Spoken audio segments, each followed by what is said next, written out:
Nós estamos falando sobre personagens realmente da palavra de Deus, olhando diretamente para o Novo Testamento, personagens bíblicos realmente no Novo Testamento. Hoje, queridos, nós vamos falar sobre Lucas, o médico amado que se tornou historiador. Nós vamos falar sobre Lucas. Bom, aqui eu quero convidar você a lermos dois tempos de passagem bíblicas para nós entendermos melhor e passarmos assim, realmente falar sobre Lucas. Então, primeiro, Lucas, capítulo de número 1. Evangelho de Lucas, capítulo 1. Evangelho de Lucas, capítulo 1.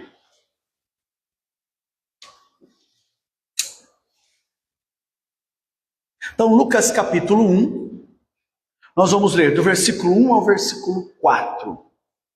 Lucas 1, de 1 a 4. E diz assim, queridos: visto que muitos houve que empreenderam uma narração coordenada dos fatos que entre nós se realizaram, conforme nos transmitiram os que desde o princípio foram deles testemunhas oculares e ministros da palavra, igualmente a mim me pareceu bem, depois de acurada investigação de tudo desde a sua origem, dar-te por escrito, excelentíssimo Teófilo, uma exposição em ordem, para que tenhas plena certeza das verdades em que fostes instruídos. Então nós vemos aqui Lucas escrevendo para um camaradinha chamado Teófilo. Ele diz: eu pesquisei grande investigação e coloquei tudo em ordem para você.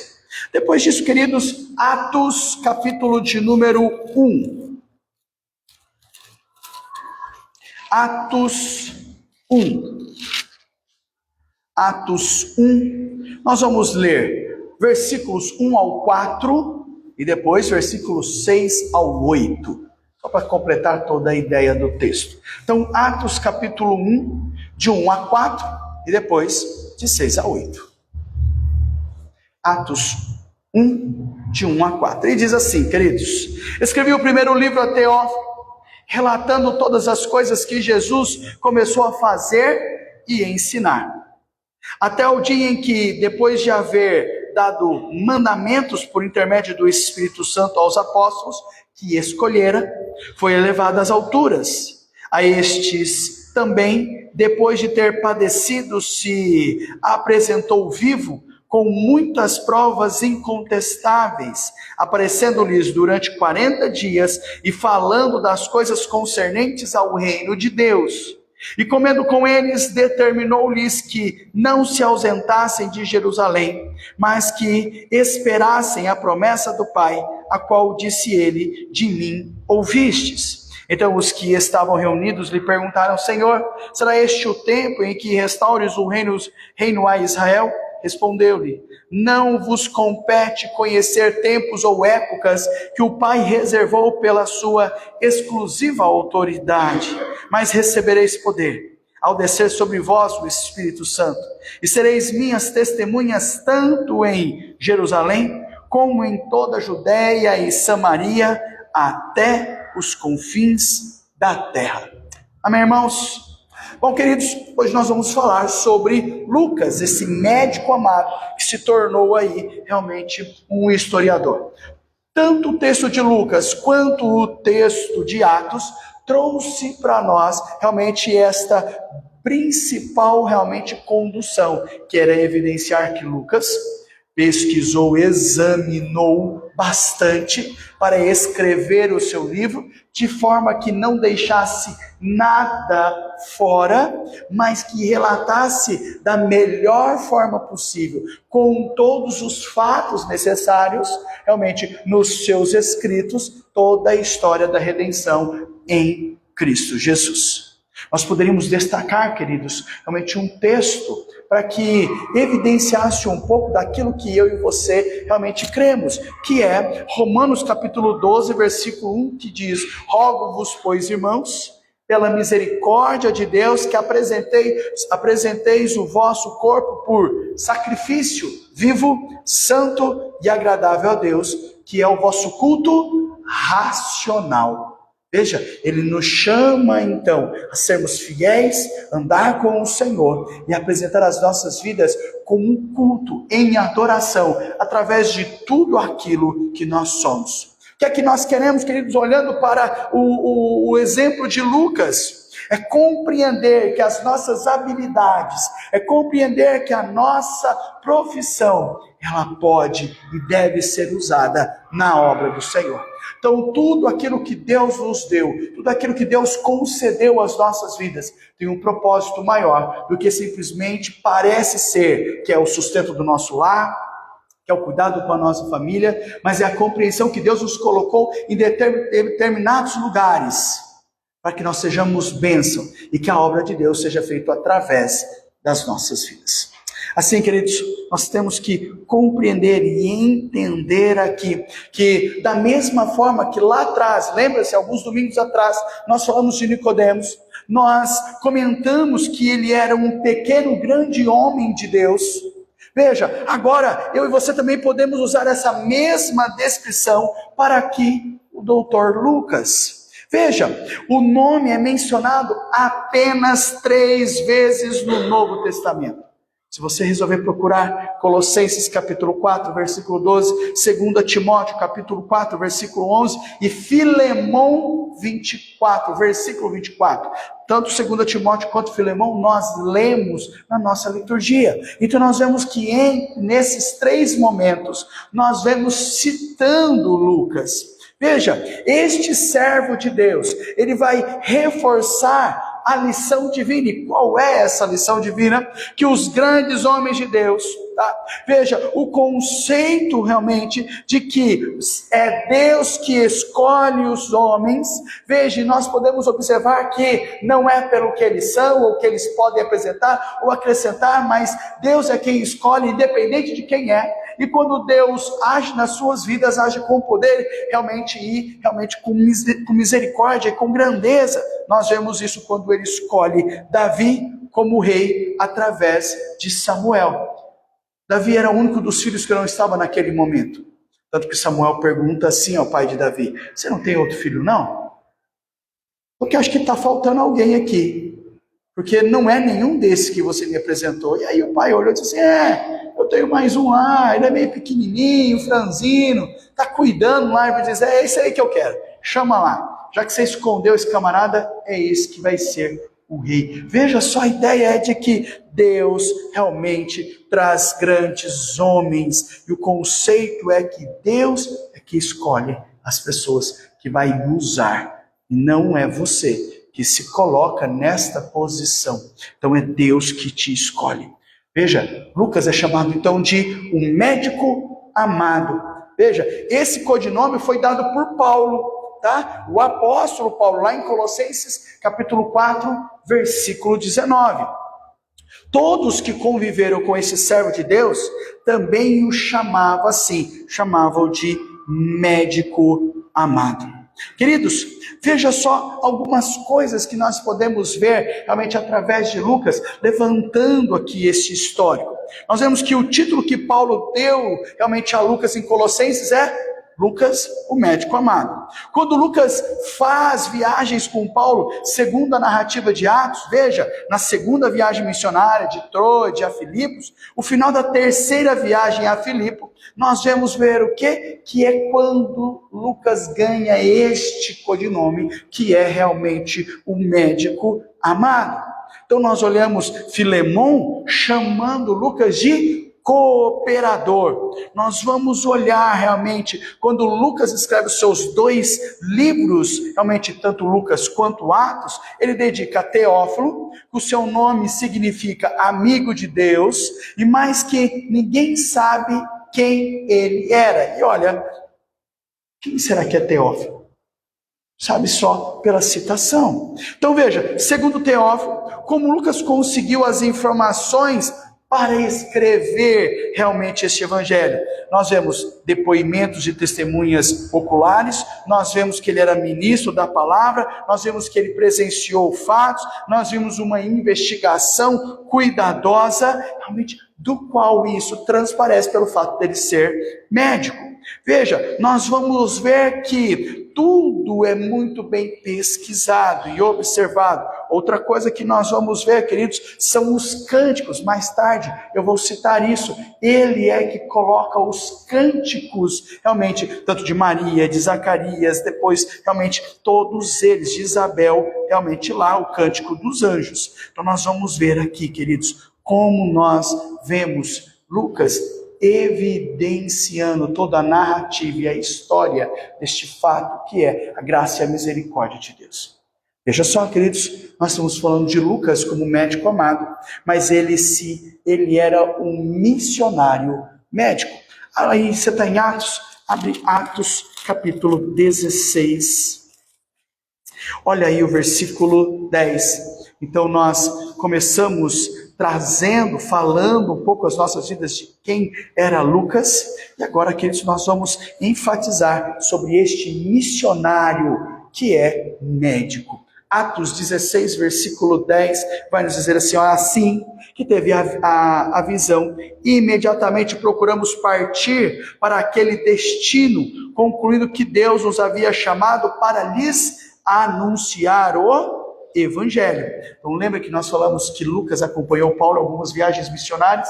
Uma delas recebeu a visão e sai a proclamar, a viver, a anunciar o Evangelho. Queridos, basta realmente olhar para os textos realmente que Lucas escreveu, olhar, por exemplo, para o livro de Atos, que nós vamos atenciosamente observar que o historiador Lucas, Atos 1:1, incluiu a sua própria narrativa pelo uso do pronome nós, uso do pronome pessoal nós, eu e Paulo. Tá joia? Isso indica, queridos, que Lucas acompanhou Paulo para Troade e Filipe, começou a segunda viagem missionária, 6 anos mais tarde voltou para acompanhá-lo em Filipos, e no fim da terceira viagem missionária, Atos 26, realmente também esteve com Paulo. Tá? Veja, Paulo ficou em Cesareia, quando ele esteve preso durante 2 anos, e ele foi a Roma com ele, Atos 27:1. E seus escritos faz uso de termos comuns aos médicos. Você vai ver aqui, ele tem termos usados que remete a ter uma atitude coerente como médico. Ele vai usar a expressão curar em Lucas 4, versículos 18 e 23. Ele vai usar a expressão febre alta em Lucas 4, versículo 38. Ele vai usar a expressão cheio de lepra em Lucas 5, versículo 12. E ele vai usar a expressão leito em Lucas 5, versículo 18. Expressões essas que eram comuns a um médico. Veja, queridos, é a partir disso que nós vamos refletir sobre a nossa noção de equipe na obra missionária. O pastor, muitas vezes, ele é visto, por exemplo, como um missionário solitário. Para alguns, esse ministério solitário, ele precisa ser o quê? Conveniente. Faz tudo sozinho, com a finalidade de se fazer necessário, mas com um grande prejuízo, que é a obra vai além dele. Então, por mais que ele tenha que fazer, e muitas vezes ele faz tudo sozinho, o grande problema e o grande prejuízo é que a obra não é só dele, ou não é só ele. A obra de Deus vai além dele, porque a obra é de Deus. Paulo, ao contrário, sentia a necessidade de ter ao seu lado os outros companheiros. Por quê? Porque a partir disso ele formava uma equipe. É isso que a gente conseguiu ver quando nós lemos em 2 Timóteo, capítulo 4, versículo 11. Ele diz: chame as pessoas que estavam ao meu lado, auxiliando no trabalho, a equipe que nós formávamos para pregar o evangelho do Senhor. Nota-se que a ação missionária também inclui uma ação social. Veja, em alguns países, o visto de entrada do governo para o estrangeiro só é fornecido ao projeto missionário, que inclui projeto social. Médicos, educadores, engenheiros, alguma profissão ou algo que você vai lá para fazer. Se você não o tiver, eles negam o projeto missionário, realmente você não adentra aquele país.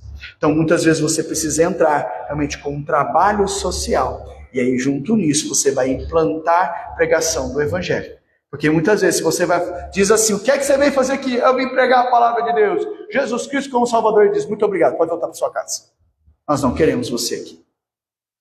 Então veja, um missionário que é médico. O que a gente pode pensar, olhando para isso, pensando nas nossas vidas? Queridos, o grande questionamento, olhando para Lucas, para nós, é: você está disposto a usar a sua profissão, aquilo que você é, onde você está, no lugar onde Deus colocou você, para o seu trabalho, para difundir, proclamar, evidenciar, ser exemplo de fé, ser exemplo de Cristo Jesus?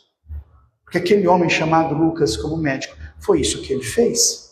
Ele usou a sua medicina, ele usou a sua profissão, e em todo lugar que ele foi, ele se evidenciou, ele mostrou, ele evangelizou, ele falou do grandioso amor de Deus. Será que nós temos essa condição? Será que nós usamos as oportunidades que nós temos, onde Deus nos colocou, para proclamar o Evangelho, para evidenciar que somos cristãos, para falar do grandioso amor de Deus? Primeira coisa que nós refletimos sobre isso. Segunda coisa, queridos, é olhar para Lucas e ver o historiador eclesiástico. Veja, o trabalho de Lucas como médico produziu efeitos imediatos e outros temporários. Veja, como pregador do Evangelho, produzia mudança na vida das pessoas. Tá? A sua obra como escritor, como realmente historiador, foi atravessar tempos contando a história do cristianismo, mostrando os fatos históricos do cristianismo, chegando, por exemplo, até hoje, para eu e você usarmos, lermos, meditarmos. Nós vamos Merrill Tenney dizendo o seguinte, que Lucas não era um simples espectador que admirava a doutrina cristã, mas sim ele era um pregador ativo, ele era um missionário, ele foi o grande historiador eclesiástico, apologista, literário do cristianismo. Proclamou, viveu, defendeu a fé realmente cristã, a fé em Cristo Jesus. De acordo, queridos, quando nós olhamos a tradição da igreja, e nós vemos aqui comprovação documental, Lucas, ele foi o autor do livro de Atos, o qual é a sequência do Evangelho, segundo ele mesmo é o autor, que é o Evangelho de Lucas. Os dois livros começam com uma dedicatória a Teófilo, e talvez Teófilo tenha sido um novo convertido, e Lucas quisesse explicar a ele toda a origem do cristianismo. Lucas afirma a Teófilo que está baseando a sua obra em relatos recebidos de pessoas que foram testemunhas oculares e de ministros da palavra de Deus. Acho que nós vemos lá em Lucas capítulo 1, versículo 2. Essas pessoas haviam contado a Lucas tudo o que sabiam a respeito de Jesus. Sobre o quê? Sobre o nascimento, sobre a vida de Jesus, sobre a sua morte, sobre a sua ressurreição, sobre os seus ensinos, sobre os seus milagres, tudo aquilo que ele faz. Lucas pesquisa bem todos esses fatos antes de escrever. Por isso que ele vai dizer assim a Teófilo: a mim me pareceu bem, depois de acurada investigação de tudo desde a sua origem, dar-te por escrito, excelentíssimo Teófilo, uma exposição em ordem. Lucas 1, versículo 3. O que mais que a gente vê de Lucas? Ele relatando sobre o nascimento de João Batista, o nascimento do Senhor e de outros evangelistas. Sabe que ele entrevistou Maria, mãe de Jesus, para averiguar os fatos a respeito, por exemplo, de Jesus Cristo? Um médico tem que fazer muitas perguntas aos seus pacientes. Faz isso com calma e ouve as suas respostas com calma e anota tudo aquilo direitinho. E sem dúvida, Lucas usa essa habilidade que é de entrevistar as pessoas, do qual ele tem convívio com o Senhor, para que ele possa escrever, facilitar. E aí, como ele tem um escrever, uma fala mais aguçada, uma facilidade, realmente ele vai como médico, saber de Maria, explicar os fatos a respeito do seu filho, coisas que ele vai averiguando, tá certo? Dentro do seu coração durante muitos anos. Lucas 2:51. Ele avalia, ele vê direitinho e depois ele senta e vai escrevendo através de toda a sua pesquisa. O que a gente tem no livro de Atos? Um grande material.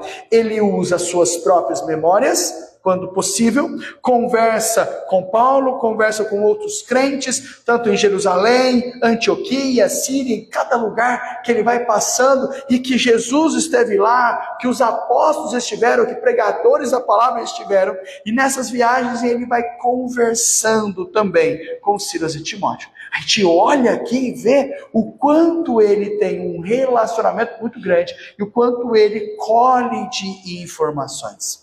Nós vemos aí que as descobertas arqueológicas têm confirmado com exatidão a história de Lucas de maneira surpreendente. Por exemplo, sabe-se que atualmente que o uso que Lucas fez dos títulos de vários escalões de oficiais locais, governamentais de províncias, procuradores, cônsules, pretores, politarcas, aciarcas, entre outros, mostra-se acuradamente correto, correspondendo à ocasião e aos lugares acerca do qual Lucas estava escrevendo. Nós vemos a arqueologia confirmando e dizendo, olha, realmente, o que Lucas escreveu concerne, vai afirmar o tempo e os lugares que eles estão, porque aquilo que ele cita é daquele tempo e é daquele lugar. Queridos, veja, este homem chamado Lucas colocou os seus dons, colocou os seus talentos, colocou o seu tempo na obra do Senhor, a serviço do Senhor. O que é que isso chama para mim e para você? Entender que Deus está colocando o seu tempo de trabalho, o seu tempo de talento, o seu tempo de serviço, e dizer que todos esses lugares você está a serviço de Deus. Primeiro, para glorificar e exaltar o nome de Deus através daquilo que você faz, e você tem que fazer com primor. Segundo, você vai usar todo aquele tempo para testemunhar que você é uma pessoa diferenciada, não igual àqueles que não são tementes a Deus. Se você não for diferente, se você for igual a todo mundo, que luz, que sal é você. Por isso, você precisa sempre estar disposto a colocar os seus dons, seu tempo na obra e nas mãos do Senhor. Ok? Terceira coisa, queridos, nós vemos também o que em Lucas? Ele fazendo algo chamado inólogo cristão, como se fosse um inário aí cristão.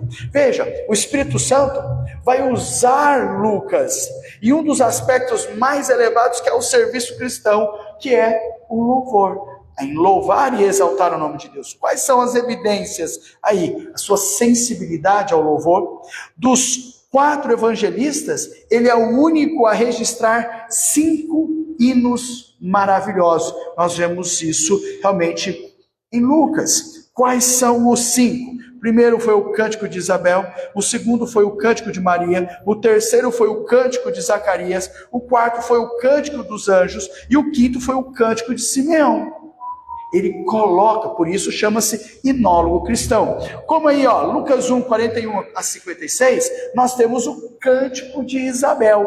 Tá? Então Isabel estava cheia do Espírito Santo, e o que é que ela faz? Exclama em alta voz. Nota-se que Isabel exaltou a Deus pela sua salvação, e não é um louvor a Maria, mas um louvor a Deus.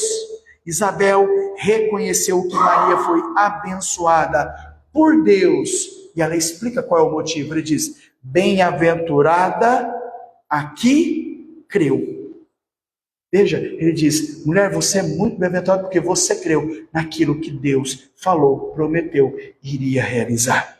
Segundo, queridos, foi o cântico do próprio, o cântico de Maria, está em Lucas 1, versículo 46. Maria era bendita mãe do Salvador.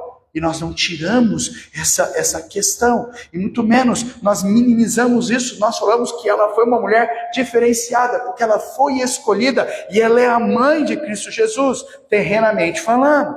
podemos sentir um pouco da emoção dela diante do seu cântico, que é um cântico genuíno de louvor a Deus, onde Maria, inspirada a louvar, diz: a minha alma engrandece ao Senhor.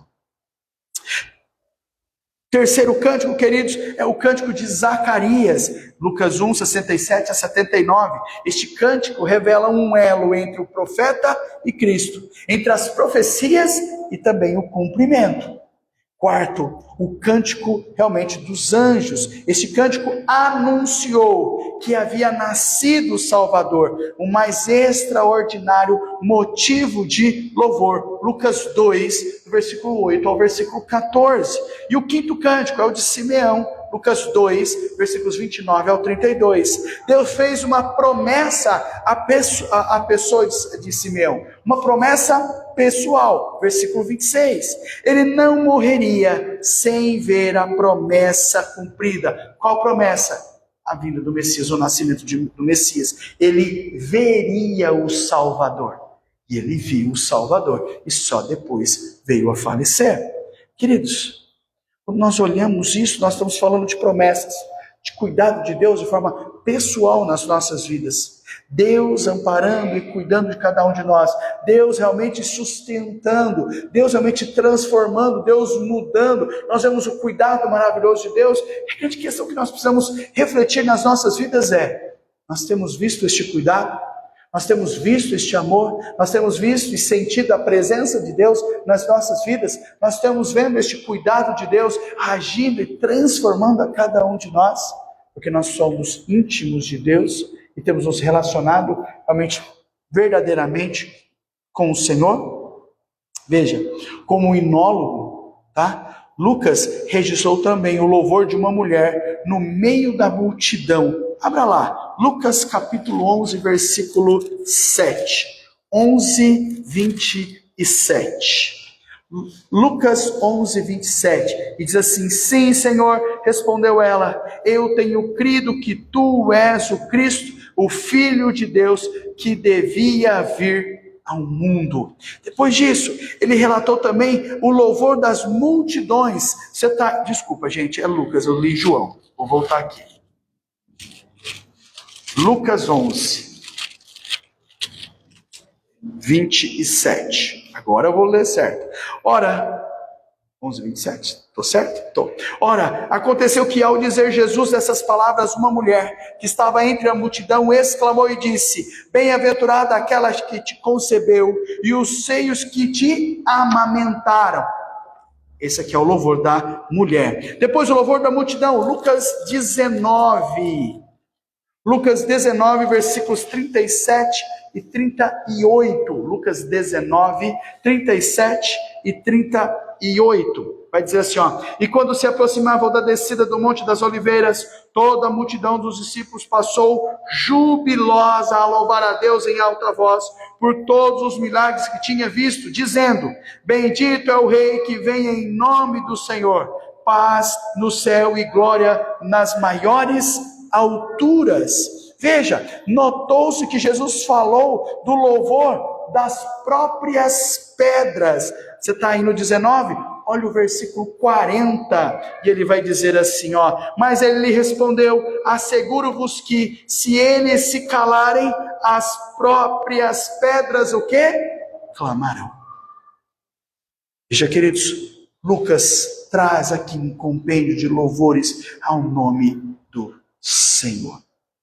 Irmãos, veja, Deus quer trabalhadores. Deus quer que vivamos para a honra e glória do nome de Deus. Hoje de manhã, nós, aqui dos adultos, eu soube que falaram sobre a preguiça. E um dos textos que nós realmente refletimos com a preguiça é em Provérbios, que diz, olha, vai ter com a formiga, ó preguiçoso. Por que, queridos? Porque Deus quer homens e mulheres de trabalho, que trabalham para a obra do Senhor. Veja, Deus não procura pessoas preguiçosas. Deus não procura pessoas desocupadas para o seu serviço. Deus não olhou para o mundo e disse assim: quem é que aí está sem fazer nada? Deus procurou homens e mulheres que estavam no trabalho, atarefadas para fazer o seu serviço. Por exemplo, nós vamos falar aqui 8 pessoas. Moisés estava ocupado com o rebanho de Jetro, foi chamado. Gideão estava debulhando o trigo. Eliseu estava arando a terra com 12 juntas de bois. Saul estava procurando as jumentas do seu pai. Davi estava pastoreando o rebanho do seu pai. Neemias estava servindo ao rei. Pedro e André estavam lançando as redes ao mar. Tiago e João estavam remendando as redes. Nenhum deles estavam debaixo da árvore, pegando uma brisa, se refrescando com uma Coca-Cola bem gelada do lado. Todos eles estavam trabalhando. E Deus chama quem está no trabalho para efetuar o seu trabalho. Deus não chama quem não tem nada, quem está preguiçoso, quem está desocupado, quem tem tempo. Porque se você parar para observar, quem está desocupado e tem muito tempo, não tem tempo para o trabalho. Porque está ocupado com nada para fazer. Mas quem está no trabalho, quem colocou a mão no arado, sempre arranja um tempinho a mais para fazer mais alguma coisa. E Deus usa a sua vida, seus dons, seus talentos e no seu trabalho para fazer a sua maravilhosa obra. Queridos, veja, grande questionamento para as nossas vidas e caminhando para o final é perguntar assim, o que é que eu estou fazendo agora? Será que eu estou usando a minha profissão, por exemplo, para servir ao Senhor? Outra pergunta é, como é que eu posso servir mais ao povo do Senhor? Será que eu tenho usado o meu trabalho como desculpa para não fazer o trabalho de Deus? Nós precisamos de mudança. Nós precisamos realmente sair de uma inércia. Sair de dar desculpas porque a gente trabalha, porque a gente nunca tem tempo. Porque Deus não chama a glória pessoas desocupadas. Deus chama pessoas ocupadas. E a gente olha para Lucas e vê que como médico ele tinha muito a fazer. Mas ele arranjou um jeito de fazer a obra maravilhosa do Senhor. Concluindo, queridos, Lucas deixou a nós o exemplo de conversão, acompanhado de uma consagração total a Deus. A sua vida foi útil em todos os sentidos. Como médico, como missionário, como historiador, ele teve um alcance duradouro. Veja só, nós temos Lucas, nós temos Atos, realmente trazendo realmente esta redação e este ato de nos alcançar ainda hoje. A sua vida experimentou a plenitude do Espírito. Lucas, ele foi um crente segundo o coração de Deus. E aquele que apresenta o seu corpo, a sua vida diariamente por sacrifício vivo, santo e agradável a Deus, como nós vimos lá em Romanos 12, versículo 1. Crente que vivia somente para servir ao Senhor e ao seu povo, e usou tudo aquilo que Deus concedeu a ele para o serviço e para a glória de Deus. Amém, irmãos? Que eu e você saiamos daqui desafiados a isso. Saiamos daqui a compreensão, queridos, de que as nossas desculpas, o nosso tempo e as nossas profissões, elas precisam ser para o Senhor e não contra o Senhor. Que Deus seja louvado. Que a palavra de Deus encontre morada na sua vida. Amém? Amém. Queridos, nós vamos orar ao Senhor, encerrando assim o nosso culto de louvor e adoração a este maravilhoso e gracioso Deus. Por isso eu quero convidar você a se colocar em pé neste momento, para que possamos orar, receber a bênção de Deus, encerrando assim o nosso culto.